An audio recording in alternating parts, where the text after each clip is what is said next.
여러분, 세상에는 참 이상한 일이 많습니다. 밤에 혼자 있을 때 누가 뒤에서 부르는 것 같을 때가 있지요. 문득 부엌에서 바람이 스칠 때 누군가 지나간 것 같기도 하고요. 그럴 때 사람들은 말합니다. 아, 귀신이 있나 보다. 그래서 오늘은 그 귀신이라는 것이 불교에서는 무엇으로 보는가를 말씀드리려 합니다. 먼저 이런 이야기가 하나 있습니다. 내가 어느 시절 시골절에서 살고 있을 때의 일이요.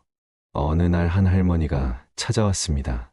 스님, 우리 집에 귀신이 산다니까요. 그렇게 말하면서 눈물이 그렁그렁하더군요. 내가 물었지요. 귀신이요. 그 귀신이 어떻게 생겼습니까? 할머니가 말했습니다. 모르겠어요. 사람 모습은 안 보이는데 밤마다 부엌에서 발소리가 나요. 그 소리가 꼭 누가 천천히 걸어 다니는 것 같아요. 그래서 내가 그날 저녁 직접 그 집으로 내려가 봤습니다. 마당엔 낡은 항아리 몇 개가 있고 오래된 감나무 한 그루가 있었습니다. 밤이 깊자 정말로 들렸습니다. 쿵, 쿵. 그건 확실히 사람 발소리 같았지요. 할머니는 내 옆에서 손을 꼭 쥐고 있었습니다. 스님, 들리죠? 저게 그 귀신이에요. 나는 부엌 문을 천천히 열었습니다. 안은 조용했지만 불빛이 깜박이며 벽에 그림자를 만들고 있었어요. 그리고 벽에 걸린 낡은 거울 하나가 있더군요. 그 거울 속에 할머니의 얼굴이 비치고 있었습니다. 그런데 그 뒤로 어둡게 들여온 또 하나의 형체가 보였지요. 그걸 본 할머니가 놀라 소리쳤습니다. 스님, 저기요. 저게 귀신이에요. 나는 조용히 말했습니다. 할머니, 그건 귀신이 아니고 바로 할머니 자신이에요. 그 순간 할머니는 아무 말도 못하고 서 있었습니다. 그림자는 움직이지 않았습니다. 거울 속에서 보이던 그것은 불빛과 그림자가 만들어낸 모습이었지요. 그날 나는 귀신을 쫓는 의식도 하지 않았습니다. 그냥 향 하나를 피우고 염불을 했습니다. 관세음보살, 관세음보살. 그 후로 그 집에선 다시는 발소리가 나지 않았습니다. 며칠 뒤 할머니가 절에 찾아와서 말했습니다. 스님, 신기하게도 그 귀신이 사라졌어요. 내가 웃으며 대답했지요. 귀신이 사라진 게 아니라 두려움이 사라진 겁니다. 여러분, 귀신이라는 것은 꼭 죽은 사람이 아닙니다. 불교에서는 이렇게 말합니다. 귀신이란 마음속에 남아있는 두려움과 집착이 성체를 얻은 것이라 합니다. 경전에 이런 말씀이 있지요. 일체유심조 이체 외신저. 모든 것은 마음이 지어낸 것이다.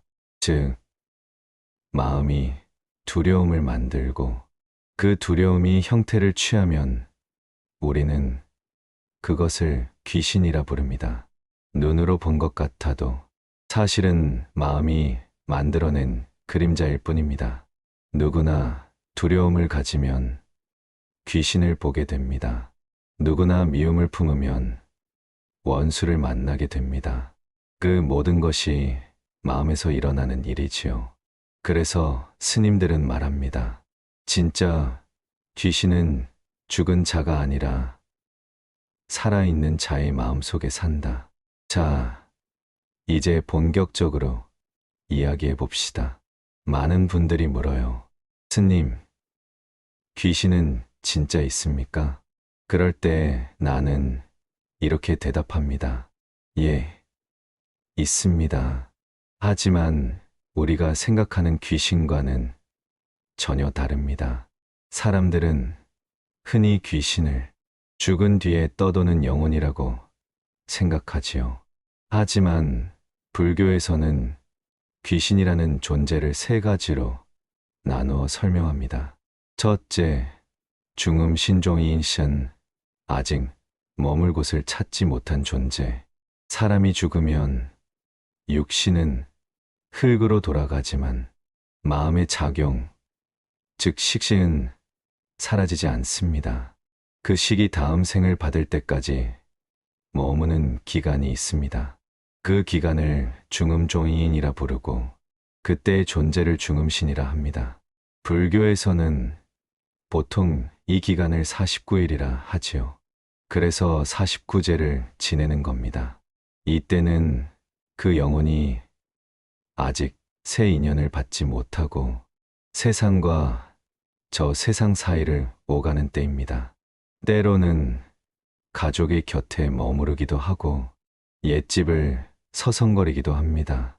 사람들은 그것을 보고 귀신이 나타났다고 하는 것이지요. 하지만 그 존재는 해를 끼치려는 것이 아닙니다. 단지 아직 마음을 내려놓지 못해서 머물고 있는 것입니다.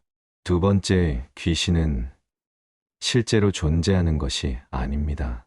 우리 마음이 만들어낸 환영환잉이지요. 불 켜진 방에선 아무렇지 않다가 불을 끄면 괜히 무섭지요. 왜일까요? 눈앞의 어둠이 무서운 게 아닙니다. 그 어둠 속에 무엇이 있을지도 모른다는 마음. 그 마음이 바로 귀신의 모습으로 변하는 겁니다. 예전에 한 신도가 이런 말을 했습니다. 스님, 밤마다 돌아가신 남편이 나타나요. 꼭 문 앞에 서서 나를 보고 있는 것 같아요. 그래서 내가 물었지요. 그 남편이 뭐라고 하던가요? 아무 말도 안 해요. 그냥 서 있기만 해요. 그랬을 때 내가 말했습니다. 그건 남편이 아니라 그리움의 형상이에요. 마음속에서 잊지 못한 사람이 그림자로 나타나는 것이지요. 그게 바로 불교에서 말하는 업의 그림자, 마음이 만든 귀신입니다. 그리고 마지막 귀신은 가장 무섭고도 가장 흔한 귀신입니다.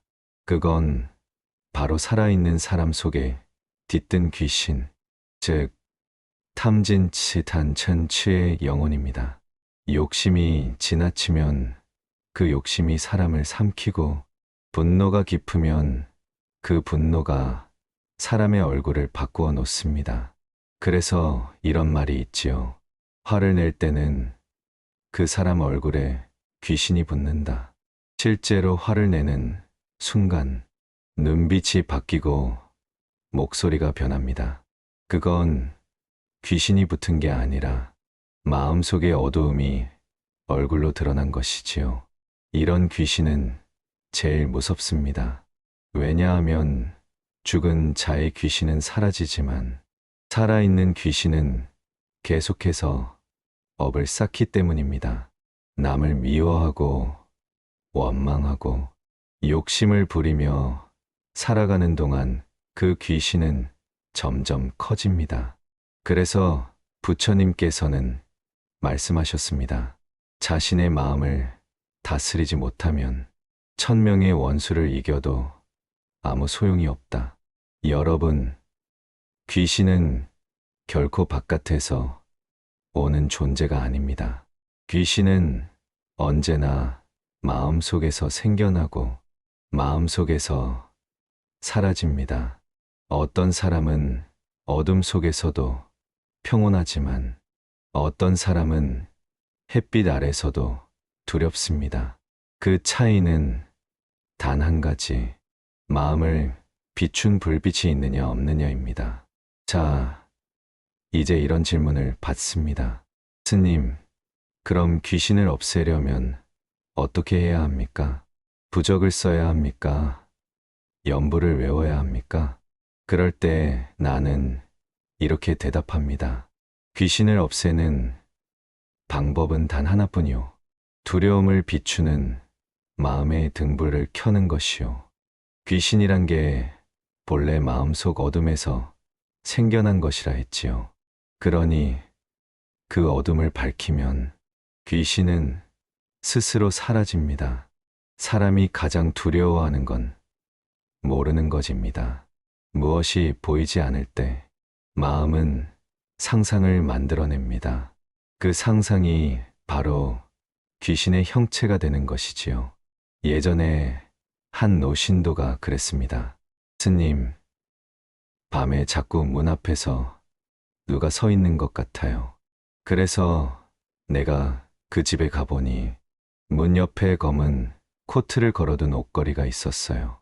불빛이 비칠 때마다 사람 형체처럼 보였던 거지요. 그 노신도가 그 모습을 보고 며칠 동안 잠을 못 잤다 하더군요. 나는 웃으며 말했습니다. 귀신이 아니라 할머니의 마음이 만든 그림자입니다. 그때 깨달았지요. 귀신이 사라지는 건 진실을 알 때입니다. 모르는 것이 두려움을 만들고 진실이 어둠을 지웁니다. 귀신이 어둠이라면 그 어둠을 이기는 것은 빛입니다. 그 빛이 바로 관세음보살의 이름입니다. 사람이 무서울 때, 외로울 때 관세음보살, 관세음보살하고 부르면 그 이름이 내 마음속에 불을 켜줍니다. 그 불빛은 남을 비추는 게 아니라 내 안을 비추는 빛이지요. 그래서 스님들은 귀신이 무섭다는 사람에게 늘 말합니다. 기도하세요. 귀신을 쫓으려 하지 말고 그 귀신이 들어올 수 없을 만큼 마음을 맑게 하세요. 염불은 주문이 아닙니다. 염불은 마음의 방향입니다. 그 이름을 부를 때 두려움의 그림자는 설 자리를 잃습니다. 많은 이들이 귀신을 쫓으려고만 합니다. 하지만 귀신은 쫓는다고 없어지는 게 아닙니다. 불교에서는 이렇게 말하지요. 어둠을 없애려면 빛을 켜라. 어둠을 미워하지 말고 어둠을 알아차려라. 귀신을 무서워하는 사람은 사실 자기 안의 두려움을 보지 못하는 사람입니다. 그 두려움을 바라보고 인정하고 그 위에 염불을 얹으면 그때 귀신은 더 이상 힘을 쓰지 못합니다. 내가 늘 말합니다. 귀신이란 마음의 그림자다. 그림자를 없애려면 등을 돌리지 말고 등을 켜라. 한 번은 절에 어떤 할머니가 찾아왔습니다. 매일 새벽마다 돌아가신 남편의 목소리가 들린다고 했지요. 스님, 문득 이름을 부르는 것 같아요. 분명히 아무도 없는데 그 소리가 나요. 내가 말했지요. 할머니, 그건 남편이 오신 게 아닙니다. 그건 남편을 아직 보내지 못한 할머니의 마음이 부르는 소리예요. 그 말에 할머니가 한참을 울었습니다. 그날 이후 그 소리는 사라졌다고 했지요. 남편이 떠난 게 아니라 그리움이 빛을 본 것이었습니다. 법구경에 이런 구절이 있습니다. 마음이 모든 것의 근본이다. 마음이 깨끗하면 세상도 깨끗해진다. 귀신이란 결국 마음의 어두운 흔적입니다. 탐욕의 귀신, 분노의 귀신, 미움의 귀신, 이런 귀신들은 각기 아니라 내 안에서 자랍니다. 그렇기에 귀신을 없애는 방법은 간단합니다. 자비를 키우는 것, 그것이 유일한 길입니다. 자비의 마음은 불빛과 같습니다. 누군가를 미워할 때 그 미움은 어둠이 되지만 누군가를 이해하려 할 때 그 마음은 빛이 됩니다. 그 빛이 커질수록 귀신은 설 자리가 없지요. 결국 귀신이란 사라지는 존재가 아니라 깨달음으로 녹아드는 존재입니다. 여러분, 세상에는 귀신보다 무서운 게 있습니다. 그건 바로 사람의 마음이지요. 귀신은 사람을 놀라게 할 수는 있어도 사람의 세상을 가꾸진 못합니다. 하지만 사람의 마음은 한순간에 천국을 지옥으로 바꾸고 또 한순간에 지옥을 천국으로도 바꿉니다. 옛날에 내가 알던 한 부부가 있었습니다. 남편은 고집이 세고 아내는 말이 거칠었어요. 두 사람은 서로를 사랑했지만 늘 싸웠습니다. 하루는 아내가 성질을 이기지 못하고 남편에게 욕을 퍼부었어요. 남편은 참다가 소리쳤습니다. 당신은 사람도 아니야. 귀신 같아. 그날 이후 아내는 며칠 동안 말을 잃었습니다. 그리고 얼마 지나지 않아 병을 얻고 세상을 떠났어요. 남편은 밤마다 그 말을 후회하며 울었습니다. 스님, 그날 그 한마디가 제 입에서 왜 나왔는지 모르겠습니다. 내가 그에게 말했지요. 그건 귀신이 한 게 아닙니다. 당신 아내 미움이 입을 빌린 겁니다. 그 후로 그는 절에 와서 매일 염불을 했습니다. 관세음보살을 1000번 부르며 눈물을 흘렸지요. 그 미움이 조금씩 녹아가자 그때서야 아내의 얼굴이 따뜻하게 떠올랐다고 했습니다. 여러분, 미움이 쌓이면 귀신이 아니라 지옥이 생깁니다. 그 지옥은 저승에 있는 게 아니라 살아있는 사람의 마음 안에 있습니다. 사람의 욕심도 귀신보다 무섭습니다. 귀신은 한순간 무섭고 지나가지만 욕심은 평생을 괴롭힙니다. 불교에서는 욕심을 탐탄이라 하지요. 탐이란 더 가지려는 마음입니다. 그 마음은 끝이 없습니다. 어떤 사람은 돈을 벌고도 불안합니다.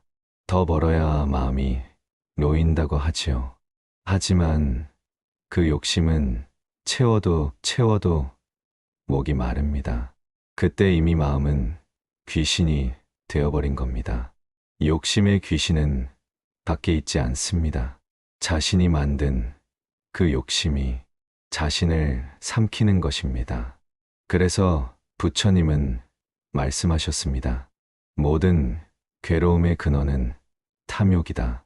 귀신은 바람처럼 스쳐 지나가지만 욕심은 마음속에 집을 짓습니다. 그 집이 커질수록 그 사람의 평화는 멀어집니다. 또 하나의 귀신이 있습니다. 그건 어리석음의 귀신, 곧 무명우민입니다. 무명은 모름입니다. 모르면서도 아는 척하고 두려우면서도 아닌 척하는 마음이 무명을 낳습니다. 이 무명이 커지면 세상을 잘못 보게 됩니다. 좋은 사람을 미워하고 나쁜 사람에게 집착하게 됩니다. 그렇게 세상 전체가 거꾸로 보이는 것이지요. 이 무명의 귀신은 세상 모든 싸움의 씨앗입니다. 나를 옳다고 믿는 순간 이미 그 마음에 귀신이 깃듭니다. 그래서 부처님께서는 말씀하셨습니다. 무지를 벗어나지 못하면 그 삶은 밤속의 어둠과 같다. 나는 종종 이런 말을 합니다. 죽은 귀신은 무섭지 않다. 살아있는 귀신이 더 무섭다.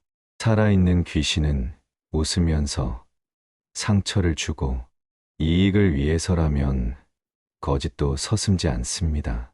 그런 사람은 자신이 귀신이 된 줄도 모르지요. 사람의 몸을 하고 있지만 그 마음이 탐진치로 물들면 그는 이미 귀신과 다르지 않습니다. 그래서 불교에서는 귀신을 두려워하기보다 내 마음의 귀신을 먼저 알아차리라고 가르칩니다. 미움을 보면 그것이 귀신이고, 탐욕을 보면 그것이 귀신이고, 어리석음을 보면 그것이 귀신입니다. 한 노승이 제게 이런 말씀을 하신 적이 있습니다. 사람이 마음을 밝히면 천상도 여기고, 마음을 어둡게 하면 지옥도 여기다. 그 말의 뜻을 나는 오랫동안 곱씹었지요. 결국 귀신이 무서운 게 아니라 귀신을 만들어내는 내 마음이 더 무서운 겁니다. 귀신이 문을 두드리면 불을 켜면 됩니다. 하지만 마음에 귀신이 찾아오면 그건 등불로는 사라지지 않습니다. 그건 오직 깨달음으로만 사라집니다. 여러분, 귀신은 무섭지 않습니다. 무서운 것은 우리가 귀신처럼 살아가는 그 모습입니다. 남을 미워하고 욕심을 부리고 분노에 사로잡히는 그 순간, 그건 이미 귀신이 내 마음에 앉은 것입니다.